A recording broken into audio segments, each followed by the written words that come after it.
Super Mario 64 is one of the most important video games of all time, a true landmark of gaming.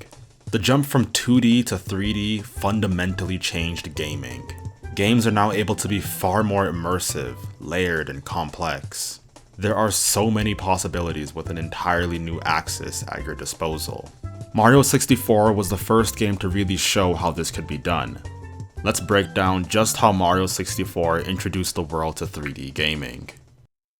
Opening the game, we're introduced to an awesome view of the castle that pans around to show you the fact that we are in fact in a new 3D environment. Mario hops out of the pipe and we're immediately told that A is to jump, B is to attack, and the joystick is to move. From here, we have full control over Mario. We can move in all directions, run and jump as we please. If we explore and experiment some more, we can see Mario has some new moves. He has a slide when attacking at full speed, and a triple jump. There's more moves of course, but we'll be talking about them later. Moving along some more, we can see trees and we can shimmy along them and on top of them, and there's water we can swim in. These mechanics are very important as the game goes along, and it's neat how we can learn about it ourselves instead of going through some tutorial. In Dire Docks, we don't need a pole climbing or swimming tutorial, we've already figured it out ourselves. If you swim around enough, you'll find secret doors and passages that are unavailable. It tells you that this castle has some secrets that you need to find out. The water has a light stream going downward to help you find land in case you entered the water from the bridge. I'd imagine it would be pretty frustrating for you to get caught up in the middle of the water and not know how to swim back. When in the water, you get a health bar. This shows you that the game is running on health instead of power-ups like it did previously. If you go underwater, you'll lose health over time, and if you get back up to water, you'll regain your health, and this is important to know. The game just lets you run around, explore, and understand the mechanics yourself, and I think that's a really fun tutorial. Once we talk to Lakitu, we are then told that in this game, Lakitu is the camera, which I think is a really creative way to show how this new obstacle for the new dimension can be contextualized. When we get into the castle, we're introduced to many different rooms. We're instructed to go into Bob-omb Battlefield first.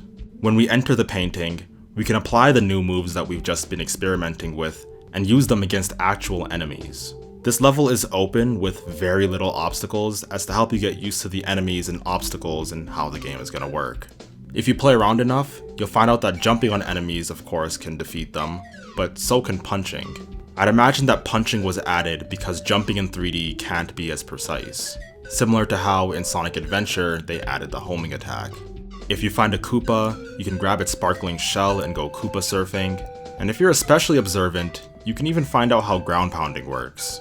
If you're especially observant, you can find this monkey bar thing under the bridge. The open level, however, still leads you down a very specific path. This path leads to King Bob-omb, showing us exactly how bosses can be handled in 3D. After we beat him, we do the exact same thing but faster when we raise Koopa the Quick, showing us how clear motives can be defined in 3D. Despite being an open level, they can still convey the idea that you ought to go from point A to point B. In the next mission, you have to use a cannon, introducing you to those since they weren't available in the hub world. The next missions you can do in whatever order you'd like.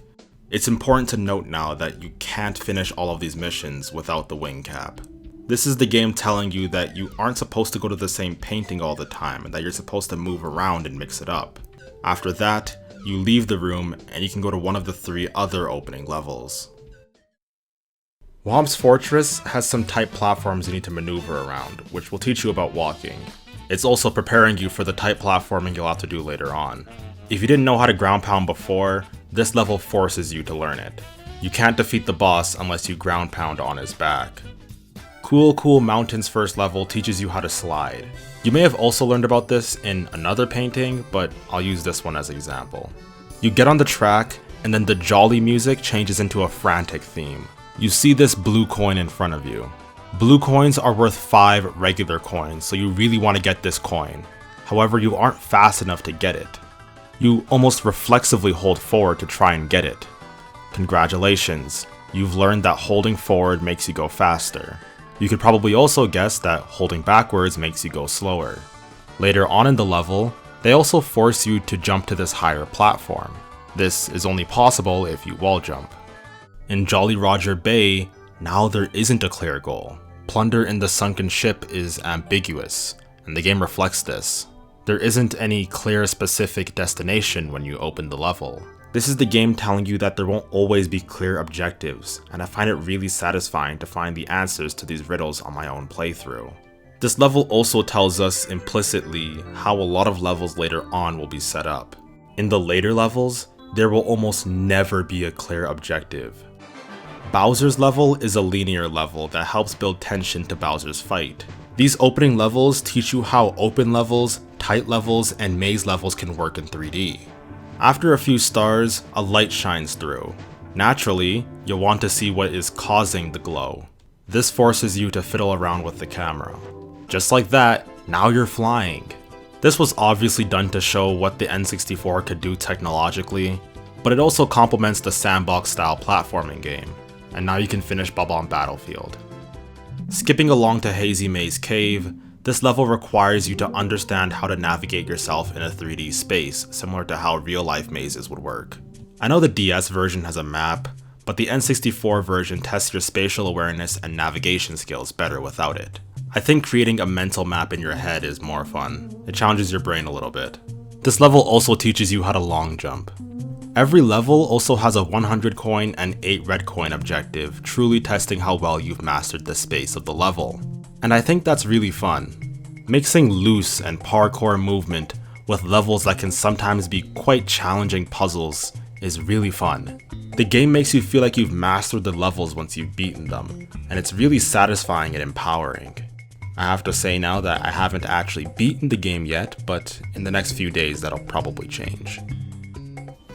Super Mario 64 has obviously aged since its release, but there's still a lot of fun to be had in Mario's first plunge into 3D. After making my original video, I decided to listen to some other people talk about the game. I don't listen to other people while I'm making the videos as to not cloud my judgment. When I originally reviewed it, I found very little critique. Most of it was pretty inconsequential. But after watching other people, I do believe that there is some valid critique. Turning around can be awkward, and you don't really turn around properly unless you come to a complete stop. And TikTok Clock's camera can be quite frustrating. These are things that I noticed on some level, but I really didn't think that they were bad. The turning around thing, yeah, I can't really defend that. But I thought the lack of camera control in TikTok Clock was actually fair. The lack of camera controls made platforming really interesting, as you have to have a really firm grasp on Mario's controls and really understand how to maneuver yourself in weird and uncomfortable ways. I think this is a good test of my depth perception and real-time application of spatial visualization. But I might just be saying this because I play a lot of sports and I really enjoy self-improvement. I understand why people would say this is unfair, this is silly, or even it's bad game design. I could understand how you could argue that it feels like you're fighting against the game mechanics as opposed to the game design. If that makes any sense. I think that makes sense. Getting out of the painting after each mission I actually think is a really good idea. And the game wants you to do this, as I've explained before. I can understand it can feel annoying, but for a good majority of them, it makes each star feel earned and grander. The levels also aren't static. Whomp's castle changes after you beat the first mission, along with many other examples. So as the game is set up right now, it wouldn't actually work. Super Mario 64 is the blueprint for 3D games, and is a symbol of mechanical finesse. I honestly believe that Mario 64 is still up there with the best platformers, even in a world of Mario Odysseys, Sonic Manias, and Celestes. In terms of the Mario 64 port on Mario All-Stars, they really should have made the game 60 frames per second and widescreen. I don't see why they couldn't do both of those. Especially widescreen, like I've been playing this game in widescreen this whole time you've been watching this video. It's very easily possible, and I'm sure they could have also made the game 60 frames per second. But that's just my 2 cents on the matter. Let me know what you guys think down in the comments below. And I'll catch you all next time. Peace.